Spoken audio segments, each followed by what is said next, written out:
All right, I think we can go ahead and get started. First, thank you all for taking the time out of your busy schedules to be here with us today. This webinar is about 1 hour long and it will be recorded and distributed afterwards. So if you have to hop off or if you wanted to share with someone who couldn't make it today, we've got you covered. We will be sharing that afterwards.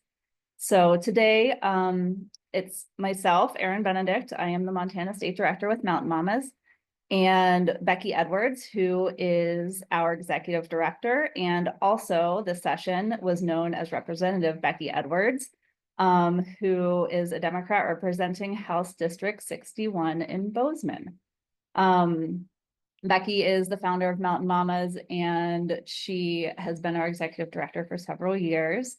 And we are here today to kind of talk to her a little bit about her experience in the state legislature and share a little insight with all of you about how that was, and any questions you have, please feel free to drop them in the chat.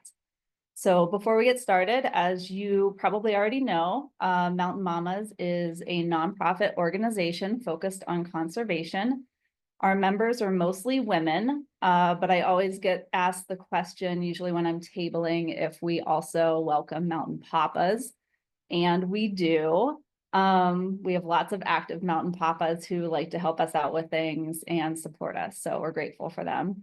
Our mission is to protect our air, water, climate, and public lands for future generations. And how we do that is by elevating women's voices on conservation issues, which is really why we're hosting this webinar today. So whether you have run for office before yourself or you're new to engaging in issues, if you wanted to learn a little bit more, maybe you've written a letter to the editor before for your local newspaper or signed a petition. Maybe you haven't, maybe you're just interested in learning about it. Then we want to answer your questions and give you a firsthand look at, what it's like to serve in an elected office. And so we'll be talking with Becky about her experience at the Montana State Legislature. Becky, do you want to take a minute just to say hi and introduce yourself? Sure. And just to preface this, I have a cold. And that's the fun thing that apparently it's the parting gift from the state legislature. A lot of my colleagues are in the same boat right now. So apologies for the coughing. But yeah, I think Erin did a great job of introducing me. With this call, I am here with my representative hat on. So I was very, very, very honored to represent Montana's House District 61 during this last 69th legislature.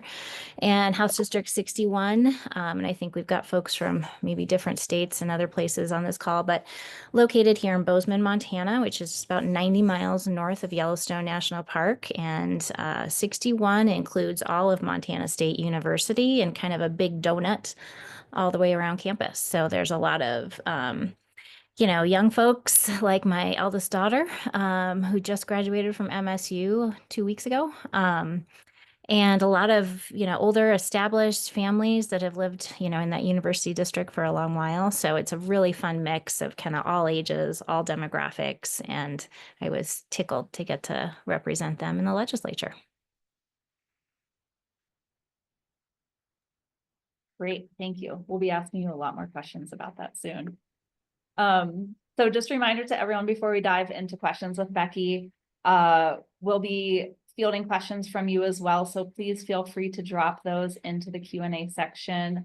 We're hoping to be able to get to all those questions. Don't be shy. We would love to have your questions. Even if it feels like it's a simple question, anything you want to know, that's what this is for today. So please ask. And just a reminder, we'll be recording. All questions are anonymous, and our team, we're the only ones that will see them. So I think that's about it, and we can get started. I'm excited for this because these are all the questions I haven't asked Becky yet about her experience and decision to run. So first off, can you tell us how you made the decision to run and what went into that? Have you been thinking about doing that for a long time, or is that something that has always been on your bucket list? Tell us about that decision. No, Absolutely not. And my friend Noah is not on the call today, but I feel very comfortable calling him out. Uh, I had never thought about running. Prior to founding and running the Mountain Mamas, I worked as a communication and policy consultant for a lot of the larger, we call them the evergreen conservation organizations. So those are nationwide conservation orgs that have been around for a very long time. All the acronyms, folks like the Wilderness Society, the Nature Conservancy, Trout Unlimited, a lot of those folks. And so I would work on mainly federal legislative campaigns. They would bring me on as a consultant as, they were getting potentially close to having some sort of a potential legislation near to introduction, and then I would help usher that along. And so I really enjoyed working behind the scenes. That is definitely my jam. And so I had never thought about running for office. And then over the years, and I've been doing that work about 20 years now. I'm getting old. But I just continued, I would show up for a fly-in to DC, or, a lot of times I would be there for an extended period of time, bringing in, local folks that were interested in some of these legislative proposals to DC to meet with their elected officials. And I'd say 9 times out of 10, I was bringing men. And on the rare occasion when I would have a woman, particularly a mother, everyone in the office, anyone in whatever office we were going in, I distinctly remember, and I'm sure he's fine with me calling him out, Senator Tester's former chief of staff, Dylan Laszlovich, wonderful human who now works for Senator Schumer, but he came running down, sprinting down the Hart Building hallway because he had heard we had a mom from Havre. And he didn't get to meet her, and he just wanted to meet whoever it was that traveled from Havre to all the way to DC. So anyway, that really got me thinking, and others, and as well, there was some polling that came out that kind of right around then that, women, particularly mothers, were the largest sympathetic group to conservation, and yet they were the largest group that felt like no one was talking to them. So that was kind of the genesis of the Mountain Mamas. But for me, that just really solidified, most of the people that I worked with and met with in DC, I would say it's a little bit more equitable, still not terribly in DC, but, more often than not, it was, male decision makers, male staffers. And we just need more women in those decision-making roles. And so one of our values and guiding statements at the Mountain Mamas is that we want to seat women at the table where decisions about our climate and public lands are being made. And so, here I was, traveling around, growing the Mountain Mamas. We're in 3 states now, encouraging women to run for these offices of elected service, whether that's a school board, a planning board, whatever that is. And then one of my very good friends, Noah, who works for one of our collaborating organizations here in Montana, called me last summer and said, "Hey, you keep telling women to run. Why are you not running?" And I said, "Well, that is crazy talk. I am not going to do that. I have children. I am very, very busy." That just seemed really out of reach for me. And not only that, women, more often than not, do not speak out, do not raise their hands, do not, file for that elected office because they feel like they're not experts. And I went through that whole process last summer. I said, "Well, this is silly. I'm not an expert. Like, surely there's more people more qualified than I am for this." And, and I have those same conversations with women every day at our day job here at the Mountain Mamas in terms of getting folks to write an LTE to their local newspaper, go meet their local senators, local stringers in their office, whatever way they can make their voice heard. But, I had been ushering women through this process and saying, "No, you are an expert. You are an expert on your experience, and your experience is so important and so valuable." And so ultimately it just took many conversations, and I have a really wonderful, supportive husband, and my children are also at an age where it felt like it was doable for me to be away, even though mom guilt is real, and we can talk about that later. Um, but yeah, eventually I just said, screw it. I know way more about, how the sausage is made of government than most people do, certainly than actually most people that are in our current legislature. And my experience, my knowledge, my drive is valuable. So I filed. And here we are. Thank you, Becky. I think it's interesting because you were someone who understood policy and somebody who did understand how the sausage was made, and you didn't feel qualified or ready in that way. What would you tell people who maybe are coming from different backgrounds that are not policy related, and including your experience also in communications, that, different people bring different things from their experience. After kind of having that experience and looking at it and thinking you weren't ready, and then afterwards getting there, did your perspective on that change? Did you feel like maybe you were a little more ready than you thought, or did you have a Oh, lot yeah. to learn? Yeah. Oh, yeah. Like the first day of the legislative session, I'm like, oh, I had nothing to worry about here.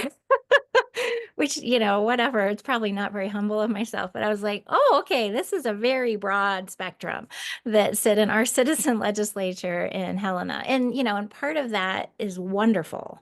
It's so great that, there are such diverse folks. Citizen legislature is just that. We are not full-time legislators. We meet every other year. Most of us have a full-time day job or are retired, and there's a healthy handful of retirees that sit in the legislature. But, we come with all of this experience and all of, it's very diverse. And 95%, if not more, people that sit at least in the Montana legislature. And I know that a lot of the other Western states, their demographics are pretty similar, have had zero policy training. They have no idea how things work. They can barely read bill text, and bill text is complex. It's hard to read. It took me a long time to figure out how to read that stuff. And so they're coming in with, no experience that I had the joy of having for, the last 19 years. And so um, I was overqualified. I believe that. What kind of training do they do for freshman legislators once you come in? Very little. Very little. Very little. And that's one thing too. There's a handful of us, at least on the House side, and I'm certain that we'll rope in some of our Senate side colleagues for this next session. But there's a handful of us that are hoping to rectify that as we move ahead. But they just toss you in the deep end. There is a, what is it, 2 or 3 day orientation in November, right after the election. So like the next week, I think we all hauled to Helena, and I just want to say the staff, the legislative staff at the Capitol in Helena, Montana is the best staff in the whole United States. I cannot say enough wonderful things about those people. They answered my emails in the middle of the night. They met with me at 6 a.m. In the Capitol. They were always there every step of the way. And so without them during those 3 days of orientation, they split us up into these small groups with some veteran legislators and then some legislative service folks. So those are folks that are drafting our bills with us. They are staffing our committees. They are policy experts. They are mainly attorneys, and they are there for us. And we are so lucky to have them. So if you go to the Capitol, anyone you see there, from Sonia, who will greet you at the front desk, who is adorable, and the last day of the session, she wore her slippers and like a "get the heck out of town" t-shirt. Uh, everyone from Sonia to the Sergeant of Arms, my daughter came up with her school class during the session and got to know a lot of the Sergeant of Arms. And so then she took it upon herself to make them cookies every weekend. So every weekend I would go deliver to Sergeant Murfitt and Kevin and Bradley and all the other guys that were the Sergeant of Arms these cookies, just saying thank you for keeping us safe. But everyone in that building is amazing. And so that was huge to have that time in the building. going through protocol, procedure, decorum. You hear a lot about decorum, both at the state legislature level and in federal Congress, and it's different. We operate off of different rules. And so that was fantastic. However, there was not a lot of training in terms of, there was no training in terms of how do you run for office? What is the campaign like? In my campaign, I kept saying this over and over at all the fundraisers that, I would attend or events. My campaign was very different than, Ed Staffman's campaign. And I love Ed. He is a wonderful retired rabbi here in Bozeman. He's been in 3 sessions now, but, Ed's retired. He campaigns like the bejesus. He is out there all day, every day. And I just can't do that. I have a full-time job. I have kids. I have other responsibilities. And so I would have loved if there would have been an opportunity to just, this is how you campaign. These are all the suite of things that you can do to run a campaign. You pick and choose. And, knowing that there's some support. And there are some great organizations like the MDLCC here in Montana. If you're in a more contested district, and my district is quite safe for a Democrat, so I didn't have really much help from them. But if you do have a more close district, you get a lot more staff time and support from MDLCC. And then, a lot of our organizations that we work with every day, our partner interest groups in the Capitol, have a C4 organization, which is a different nonprofit designation that supports electioneering. And so, folks, for instance, in my campaign, folks like Montana Conservation Voters, Wild Montana, and others really provided me personally a lot of support because they knew that conservation is a focus for me personally, and that's the experience that I bring. And so they were able to support my campaign a little bit more intimately as well. But that's one thing that, we're working on, again, taking off my campaign hat or my candidate hat on, but putting back on my Mountain Mamas hat that's something that we would like to help with at the Mountain Mamas, is giving women, if you're interested in running for anything, the support and the information and the blueprint, as it were, to how to make it happen, especially if you've got a family.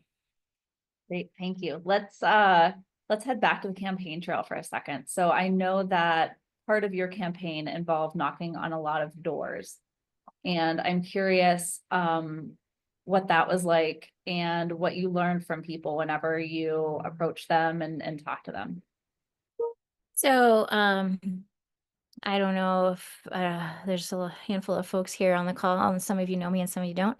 I'm very introverted by nature, and I have a very extroverted job. And so door knocking was like, oh, I did not want to do it. It was the thing that I was looking forward to the least about the campaign. And it ended up being the thing that I loved the most. And when the campaign was over, when the election was over, I missed it. And so I'm actually really looking forward to campaigning again so I can go back out and chat with people again.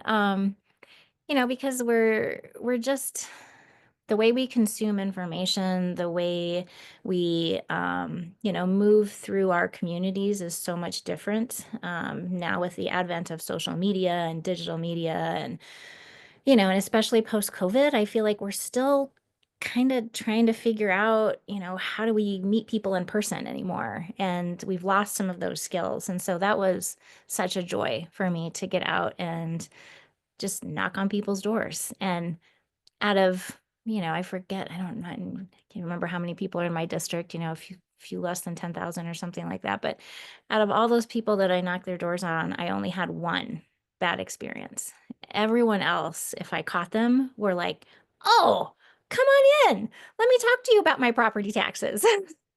And funny story, I was just on a run last week, running home, and I ran through this neighborhood that's part of my district. And this couple, they are both retired religious leaders. I can't remember which churches and they both were leading. But anyway, their whole shtick is in the summer is they set up these yard chairs, and they live right across from the baseball complex here in Bozeman. And they just watch the kids play baseball. Like they're amazing. They're lovely. And I went running by them, and they're like, Representative Edwards, come and sit. And so it was just like those relationships that you get on the doors are so valuable. And everyone that I went to too said, thank you. Thank you for showing up. And like I had mentioned, my district is almost, 70-ish% Democrat. And so I probably would have won and not knocked a single door, but I am so happy that I did. And the other fun part about knocking doors is, people come with you. There's some really wonderful folks that are a part of our central committee, our Democratic Central Committee here in Bozeman, that gave up weekends and evenings and showed up and knocked doors with me. And I had a whole crew of amazing college students through the Gallatin Sunrise Movement, which is a really wonderful climate organization here in town that did the same. Like, they'd say, where are you going to be at 9 a.m. on Saturday? And I'd, give them a turf and they would knock it out in a couple hours. So I was really lucky to have that support. And my youngest ended up doing a lot of door knocking with me. And it's maybe one of my favorite memories, maybe of her whole 14 years of existence, is when she tagged along on the doors with me. So bring your family. They like it. It's fun. And they can leave whenever they want and walk home. So That's awesome. I love how you incorporated family and just your everyday life into your work as well, which is something that's amazing to be able to see. So when you were running for office, you cited some of your key issues as conservation funding, women's health care, and public school funding. So now that the session's over, how do you feel about the progress that was made on those issues and what could have been done better? I have so many opinions. So those are still my priorities. And I think there's so many important things that are needed that deserve our focus as a state, and certainly in the Bozeman community and communities everywhere. But as a parent, and in a state like Montana, there are some private education opportunities across the state, but largely there are not many. And so our public education system is just so cornerstone to raising kids in Montana. And I'm also the proud daughter and sister-in-law of educators. My dad was a college professor. My mom was a first grade teacher for however many years. My sister-in-law is an elementary school principal, and I was just raised in this very strong public education household. And I am so proud that all of my kids, have gone through all the Bozeman public schools. Like I mentioned earlier, my eldest just graduated from Montana State here in Bozeman, Montana's largest and oldest land-grant university. And we have been recipients of a great education system. However, our education system, and now at the national level more than ever, I mean, we all saw the dismantling of the Department of Education by our current president, and it's just, it, it is very much at risk. And so protecting current funding, hopefully growing funding, and supporting the hardworking teachers, administrators, school employees are so top of mind. And so I feel like we did do some good work there. Would love to see more happen. And, our current governor is, he started, I believe, one of the private religious schools here in Bozeman. He's very much a proponent of school choice. And I think, if, like, for instance, my sister lives in the Twin Cities, my nieces went to a charter school, there's a lot of options for more urban centers around the US. But here in Montana, in rural Iowa, where I grew up, there's not options. And so if we want our children to succeed, our families to flourish, we have to support public education. So that was a big, huge thing. And yeah, we did make some good progress. Would I love to see free lunch across the board for every kid that goes to school paid for? Absolutely. Did we get there? No. We did get some early numeracy and literacy bills through, which was wonderful. One of my colleagues here in Bozeman, Representative Peter Strand, actually two of them, and then Representative Eric Matthews are both former teachers. And so we have a very strong teacher contingency in the legislature. So that was wonderful. But there's still a lot to do. And we'll be pushing for, better pay ensuring benefits are adequate and hopefully, enabling people to live and work and raise their families and be teachers. And that's what's really fallen away, not only just in Montana, but everywhere. Is that, teaching is now sort of become like you do that for about 10 years as an education major, and then, you do something else because you're just not able to make enough money to raise your family. And I don't want that to be the case. So that's education. Women's rights, human rights, man. I don't know if anyone paid attention to, I would say, the first 2/3 of the Montana legislative session, but there was a lot of chit chat about what bathrooms somebody should use. And that was very frustrating, very, very frustrating to sit and listen to on the House floor. Nearly every day for the first 2/3 of the session, there would be some sort of bill attacking someone's rights. And that, in addition to the other things that were enticing for me to run, what kills me and was the ultimate kicker about why I filed was that I have 3 daughters, and they are currently growing up in a world where they have fewer rights than I did as a 45-year-old old woman. And that is not acceptable. And there's several colleagues that I just adore in the House. One of them is an amazing woman named Zoe Zephyr. I'm sure a lot of folks have heard about her. She was banished basically from the House floor the prior legislative session for standing up for trans Montanans.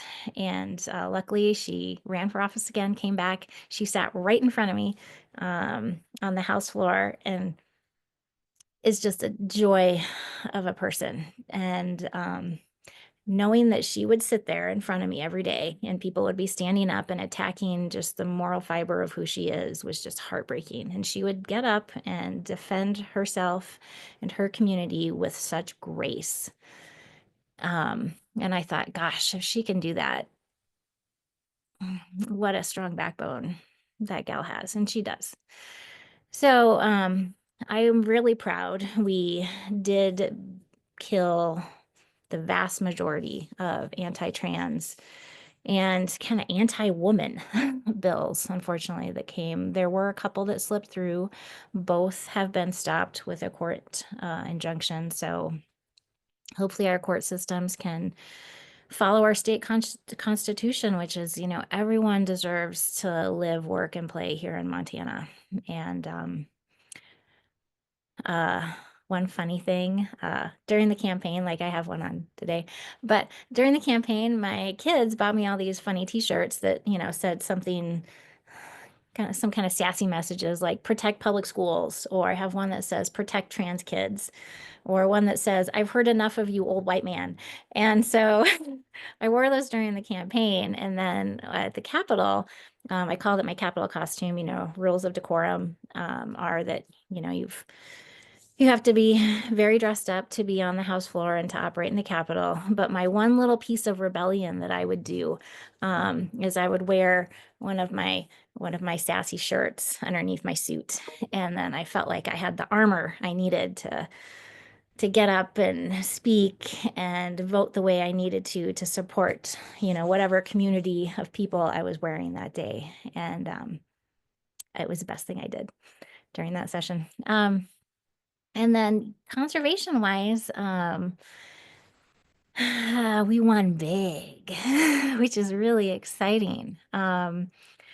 So I have been doing this work for a long time, and some of you on this webinar might remember a bill called Senate Bill 442 from the last legislative session. And those of you that live in Montana on this call may also remember 4 or 5 years ago when we legalized recreational marijuana. Some very dear friends of mine ran that campaign, and the main slogan that we had on the campaign was legalize marijuana. We're going to put that money towards conservation efforts across the state. However, Governor Gianforte had other ideas. And so they have used that pot of money ever since it was passed for other purposes. And we got some of it for conservation, but we didn't really get the whole enchilada. We didn't deliver for Montanans the way that we had promised them during that campaign to legalize recreational cannabis. And so the last session, a bill started coming together to really enshrine that and make sure those dollars are going to wildlife habitat and parks and trails and both private and public conservation efforts. And those of you that read the newspaper and have a good memory may remember that the governor vetoed that. There is a process called a veto override, and that went through. There was enough Republicans and Democrats that felt like that legislation passed through both chambers by wide margins. It should be signed into law by the governor. So the veto override went through, and that is supposed to erase the governor's veto. But unfortunately, the governor is very good at paperwork and red tape. And so that it just worked out at the end of the day that the override did not stick. And so that bill was vetoed. And so again, here we are behind the 8 ball with conservation, not delivering for Montana, not following through with the promises that we made for Montanans when that campaign was moved ahead. So when I got elected, the next day, it actually was the next day, I met with a bunch of my colleagues at the state level, and I will say 2 names, and they'll probably get mad at me, but I'm going to say them anyway.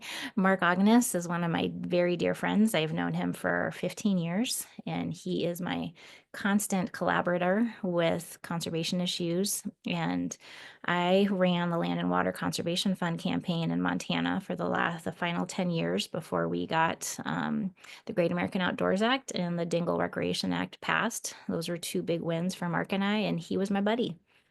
And so we had our eyes on this, like, he's like, okay, if you're running, is this something you want to do? And so I called him up and I said, all right, we're going to do it. We're going to figure it out. And at that point, President Trump had been elected. There were an unprecedented amount of bill drafts submitted that were anti-public lands, anti-climate in the Montana State Legislature. And so Mark and then my other friend, Noah Marion, who works for Wild Montana, were very worried that we would have a lot of defense to do. And, this very big offensive bill might not come to fruition. And I said, I don't care. We're going to do it anyway. And so we did it. And we were very sneaky about it. And it passed. And it passed big, and the governor signed it just last week. And it is called House Bill 932. And basically, what it does in a nutshell is that it earmarks $32 million of recreational cannabis tax revenue every other year and directs those to a number of conservation efforts, whether that is a new Habitat Montana account that helps preserve, protect, grow wildlife habitat, RTP trails programs, Fish, Wildlife, and Parks can use these dollars to create new state parks, to create new trails, to protect and update habitat and stream access. And it also has a big agricultural component as well. So if you'd like, if you're a private landowner, but you're interested in conservation, you're interested in creating and maintaining wildlife habitat on your property, you can utilize these dollars. You can also utilize these dollars for noxious weed control. And so that's very, interesting and exciting for a lot of folks in our agricultural community to be able to really shore up and make their ranches as healthy as possible. So it's, those dollars can be used, to create new trails, parks, public access, to preserve, protect the public access and the wildlife habitat that we have. And then also it enables private conservation to have more support to be able to, manage their property for conservation efforts, wildlife habitat and support. And so we're really excited about it. And as a 45-year-old freshman woman Democrat, I wrote the bill, but it sometimes the author is not always the best carrier, and that's a tough pill to swallow. And it's often the case in the state legislature. And so I had a great partner and Representative Ken Walsh, who's from Twin Bridges, who is a very seasoned Republican, very staunch conservation champion himself. And so he very graciously signed on as sponsor of the bill. And then he and I worked together along with our interest groups to get that legislation through the House, through the Senate, to the governor's desk. And now it's law, and it starts on July 1st. Well, congratulations. I know that you worked very hard on that, and it's a great win for conservation. So It's we're a big very deal. excited. And we'll be working to share that work. We tried to keep it a little under the radar during the session on purpose, and I think that worked out nicely. So, but we'll be doing a lot more earned media and just working with our partners, meeting with communities, county commissions, folks like that, and making sure they understand the possibilities now that are in this bill. Great.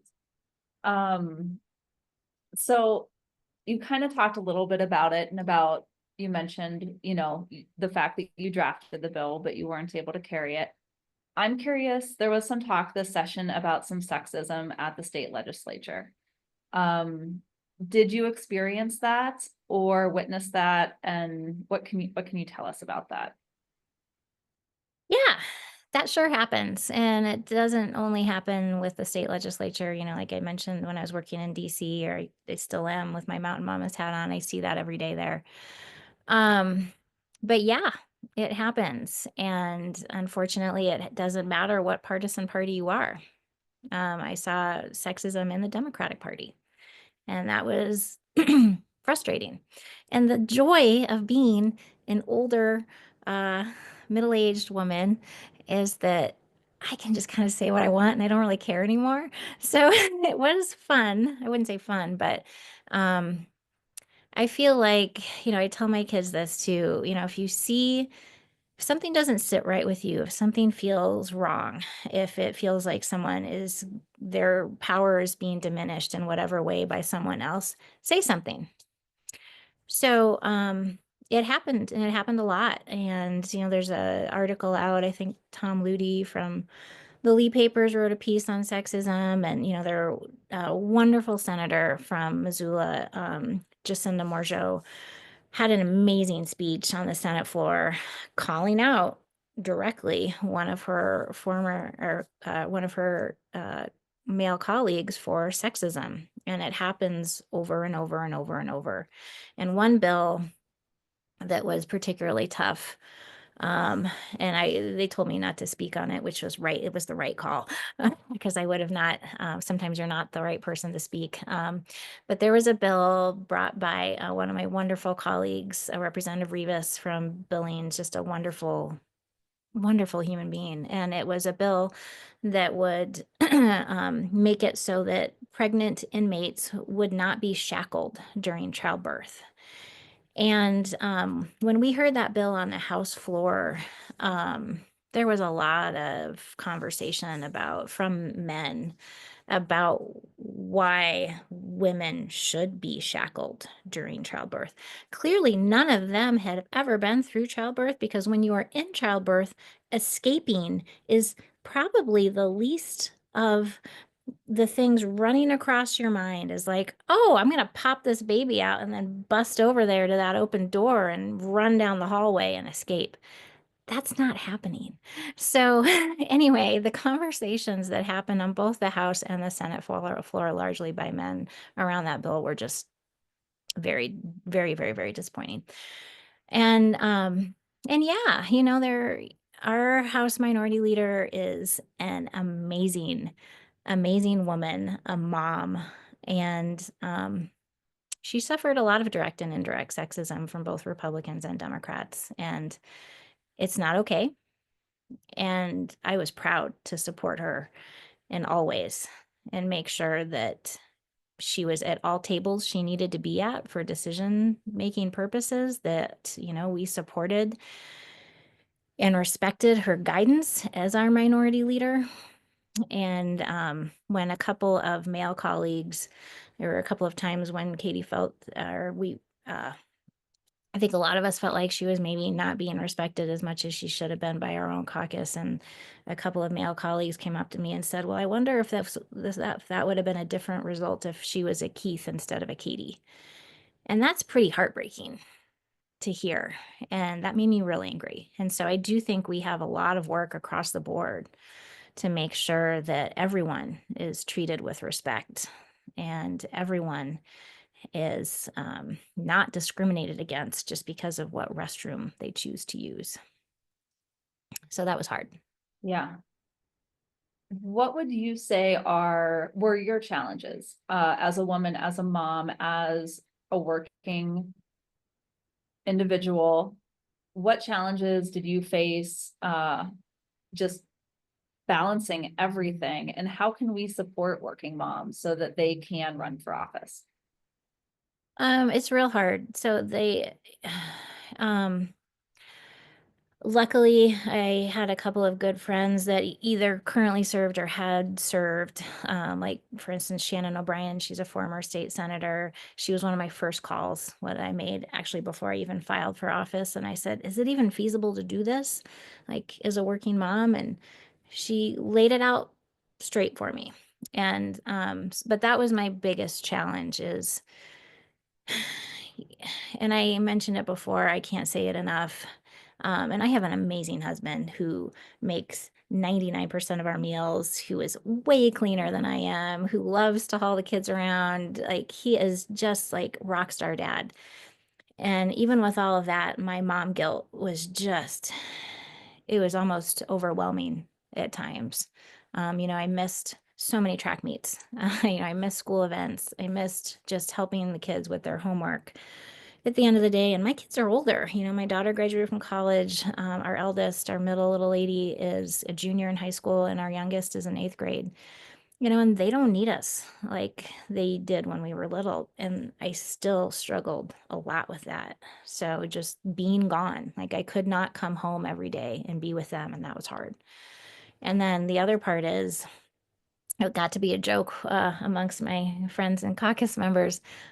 Oftentimes, and I have these huge noise canceling headphones, a lot of the times when everyone would be, leaving the Capitol to go to lunch or, socializing after hours, I would have my headphones on the House floor when nobody was there, and I would be on conference calls. And, I had a great team that covered for me and that made sure that our work at the Mountain Mamas continued, and probably was an increase of responsiveness when I was away. And so I was so lucky, but at the end of the day, I'm still the boss. I still have to make sure everybody gets paid. I still have to make sure grants continue to come in. I have to make sure our staff has everything that they need to excel. And so those responsibilities didn't push pause when I was away. And so that was really hard. It's very hard to continue working when you're in the legislature because, they told me as well when I went, like, it's a crazy marathon sprint and you will have a hard time finding time to eat. And that is the case with just the regular legislative duties, especially as the session moves ahead. And so think about that craziness plus, oh, I got to work like 6 or 8 hours when I get home, which I did pretty regularly. I'd be at the Capitol, usually get there between 6 and 6:30 a.m. I would usually leave around in between 6 and 7 p.m. I would try and get a fuzz of exercise wearing my huge noise canceling things, and then would plug in at my computer for at least a couple hours at the end of the day and try and answer emails. So it's a lot. It's hard. What did you find helped you to cope? What were some of like the little joys and the things like, you know, coffee from a certain place or cookies or a note or something? Like what got you through and what were those little joys that kind of brightened your days, even though they could be tough? Getting outside and moving my body. And I'm a very, like, I've been an athlete my whole life, and I've never sat that much in my entire life. I mean, you sit the entire day in the Capitol, and I'd always take the stairs, but still, I mean, There's only so many stairs to take. So I lived at the base of Mount Ascension in Helena. And as soon as I was able, as soon as it wasn't sub-zero, I would get out and I would do my scurry, my daily scurry, whether it was really early in the morning or really late at night. And I would scurry to the top of Mount Ascension and sometimes be on conference calls, sometimes be talking to my kids. Anyway, but that really helped. I mean, if I, without making time for that little bit of outdoor time, I think I really truly would have gone crazy. Let's shift gears a little bit. Let's talk about what people can do if they want to start getting involved. What are some of the most effective things that you noticed wearing your legislator hat when you heard from everyday folks? How can they make a difference in laws that are being made that affect them? Call us. And that's one thing that we're going to be working on, again, with my Mountain Mamas hat on, is different ways of engagement with decision makers. A lot of us have set up these great systems, which are helpful as well. But when you receive, and as a state legislator, we will receive just a fraction of the amount of emails and correspondence that like a member of Congress, a federal delegation member receives. And it was way overwhelming. And also the kind of forum emails that, my organization and others do to help make it easy for folks to engage. By, reading the 10th or 12th that said the exact same thing, I was not going to read them anymore. And that goes for a hearing. Showing up for a hearing is huge. So, I mean, if you're there, I'm listening. But I want to know, I don't want to hear talking points that an organization is giving you. And that was a big realization for me, is encouraging people to tell their stories and figuring out ways for them to engage with them in a way that where I would take time out of my day to listen to this funny voicemail, or to have a great conversation with someone over the phone, or to read this email about someone's personal experience, not regurgitated talking points. So as much as you can call us, do it.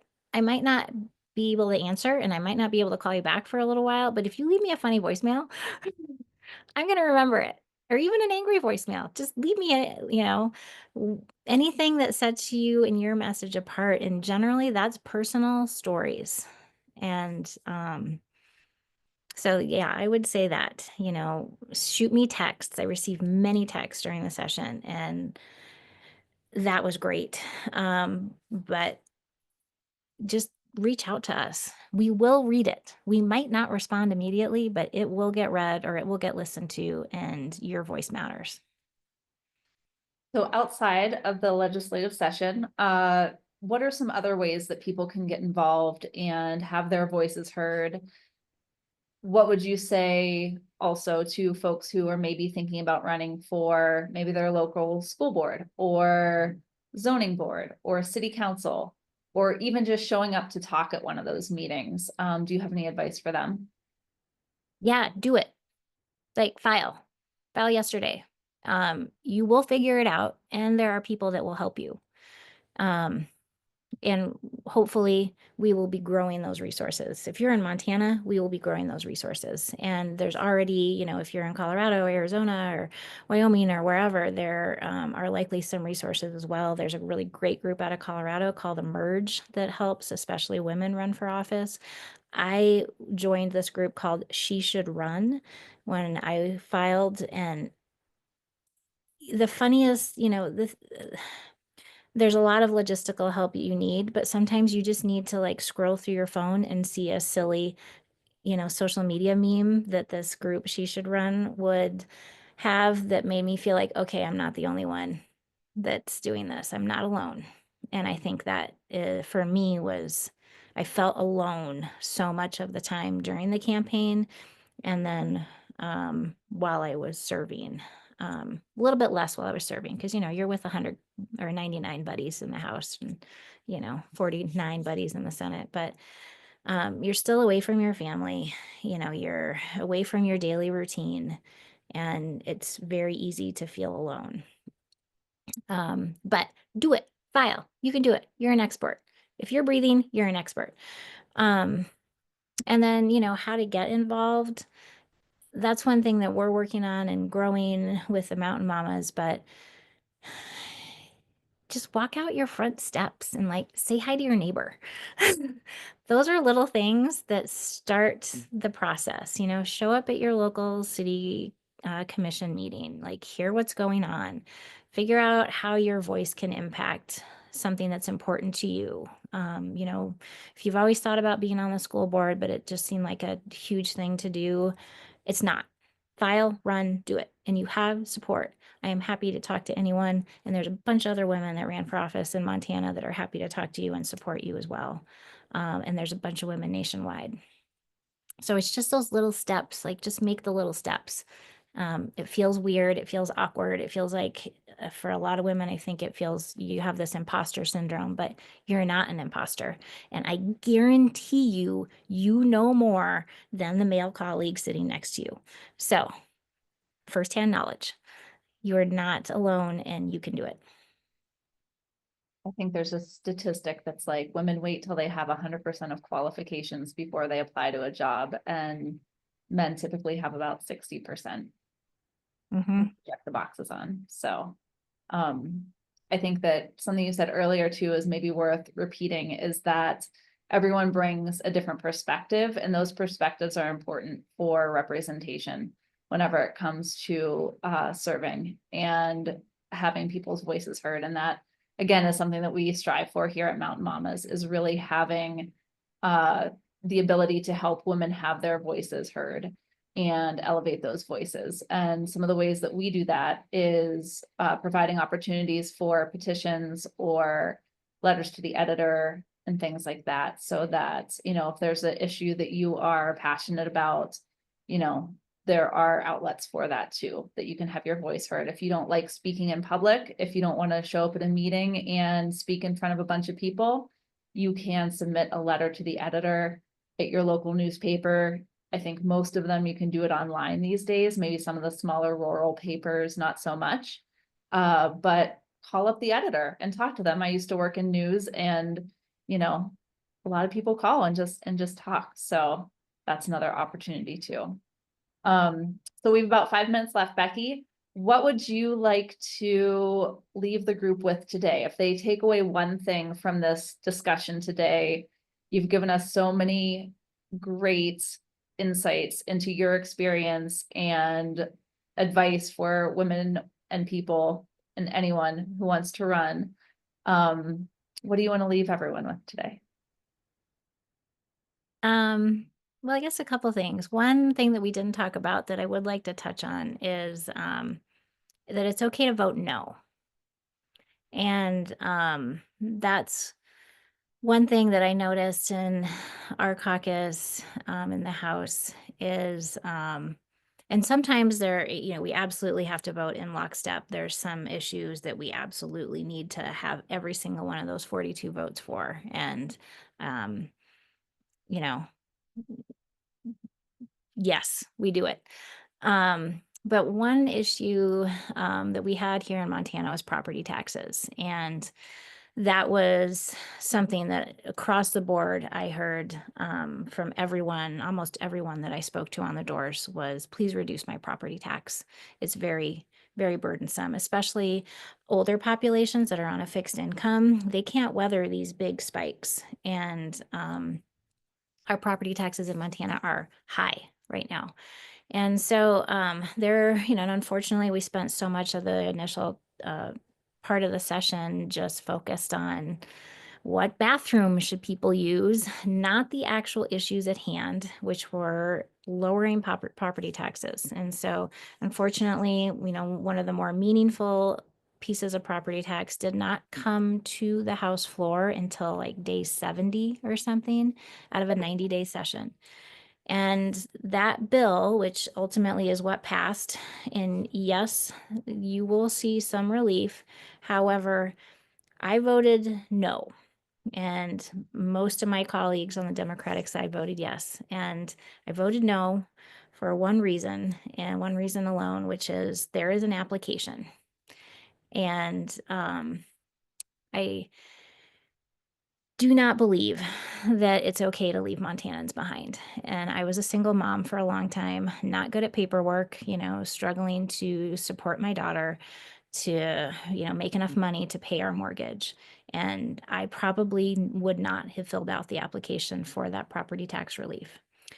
So I voted no. And I got a lot of flack for it. I got a lot of flack from Democrats. I got some of the other Democrats also voted no because they understand that, we need to having an application-based model doesn't work for all Montanans, and I don't want to leave any behind. So anyway, bigger picture, there's some power in not checking your backbone when you walk in that building, and it's very hard sometimes not to. And my biggest takeaway is whatever you're passionate about, whatever you feel strongly about, don't back down. And I feel strongly that everyone should have access to property tax relief, not just the people that are good at paperwork. And I feel that everyone should, be able to live, work, and play in Montana and not have any restrictions as to what bathroom they use.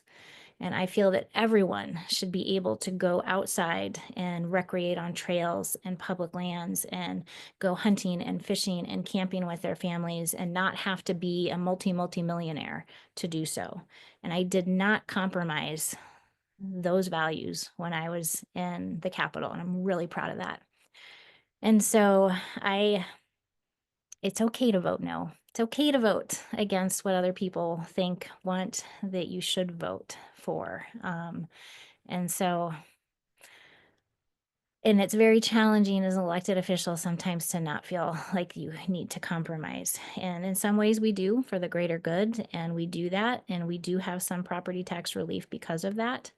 But I'm going to keep fighting so that every Montanan gets property tax relief without an application. And I'm going to keep fighting so that every kid has great opportunity for a public education and not just the kids that can pay for a private school. And I'm going to keep fighting so that we continue to have public parks and trails and outdoor spaces, and that you don't have to be, a multimillionaire with your own private ranch to have those experiences. And so sometimes that means taking votes that are really hard.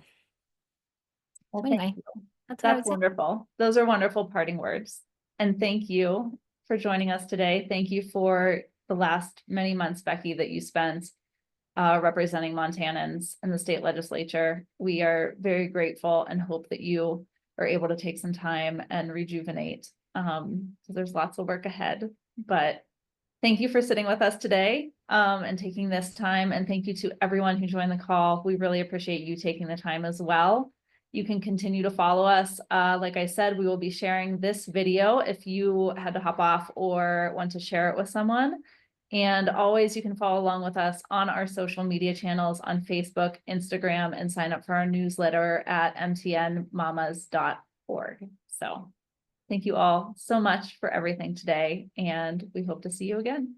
Thanks, everyone. Thanks.